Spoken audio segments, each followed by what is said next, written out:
Migongo jali ayogeza buyinza tumuwe ekitiibwa omwana wa Mutesa alina obuyinza yekagwe tuwuliriza talina musinga kabaka waffe. Mu mboozi zaffe ezikwata ku matikira ga kabaka olunaku olwaleero tukuleetedde ettogero nga kino njo kika kya Nsuwa.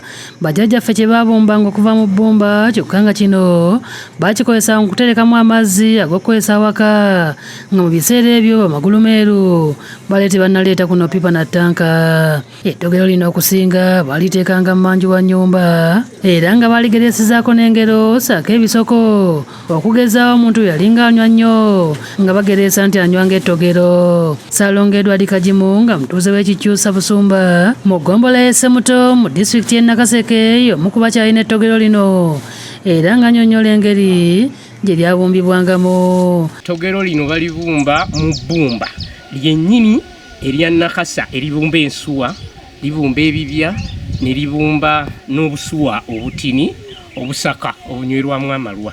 Bwe bamala okulibumba baliteeka mu kyokero ne balyokya kwe kuguma kuno. Kakati naawe alyetaaga okuliwangaza oliteeka mu ttaka lireme okutaataagana.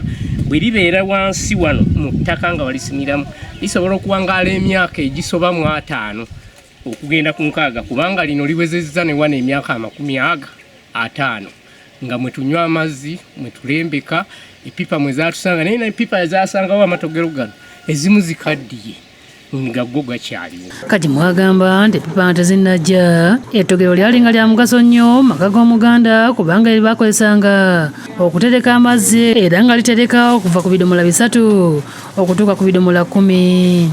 Walingawo amatogero amanene nga gano n'amatini n'amanene ddala agasobola okuweza ebidomola 5 naye kati lino ettogero nga bw'oliraba lya bidomola 3 n'ekitundu. Kyokka Kajimu annyonnyola nti n'abantu abakolanga omulimu gw'okusogola omwenge bakozesanga nnyo ettogero lino okuyiisa omwenge.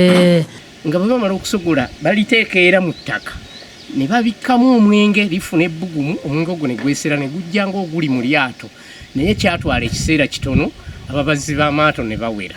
Kyokka agamba nti ettogero ddungi nnyo mu kunnyogoza amazzi era nga walibiseeko obulungi mu kisasi awatatuuka nnyo musana kuwamba liyinza okunnyogereza otuzzi n'oba nga anywa firiigi.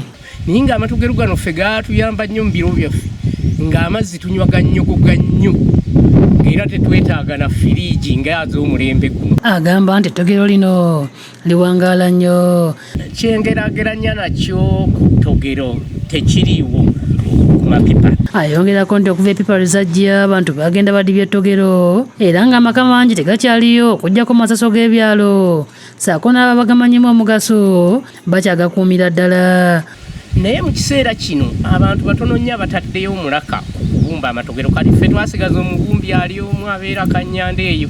Wabula alina byasabye Obwakabaka okussaamu amaanyi ku bintu nga bino binnansangwa okulaba nga tebisanzibwawo era abantu baddemu okubikuuma nga bya mugaso. Naye n'abaweesi bano baali badde balowoozebwako ne baweebwa ebifo ebituufu ne baweebwa oba ssente nga zibeetaagisa oba ebikozesebwa ebintu byaffe ne bitasaanawo. William Mutyaba yakusakidde eggulu lino ku Lwabukedde TV.